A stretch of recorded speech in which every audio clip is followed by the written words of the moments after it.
దేవుని వాక్యము శిరాపుత్రుడైన యేసు జ్ఞాన గ్రంథము 10వ అధ్యాయము 19వ వచనం నుండి 25వ వచనం వరకు. గౌరవార్హులు. ప్రాణములో గౌరవార్హులెవరు? నరులు.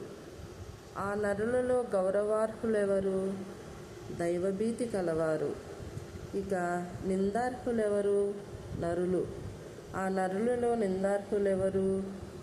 దైవాజ్ఞలు మీరువారు. అనుచరులు తమ నాయకుని గౌరవింతురు. దైవభీతి కలవానిని దేవుడు గౌరవించును. దైవభీతి విజయమునకు తొలిమెట్టు. కానీ గర్వము, మూర్ఖత్వము అపజయమునకు సోపానములు. ధనవంతులు, సుప్రసిద్ధులు, దరిద్రులెల్లరూ కూడా దైవభీతియే తమ గొప్ప అని తలంపవలెను. జ్ఞాని అయిన పేదవానిని చిన్నచూపు చూడరాదు. దుష్టుణ్ణి గౌరవింపరాదు. పాలకులు, న్యాయాధిపతులు, సుప్రసిద్ధులు గౌరవింపదగిన వారే, కానీ వారెవరూ దైవభీతి కలవారి కంటే ఎక్కువ వారు కారు.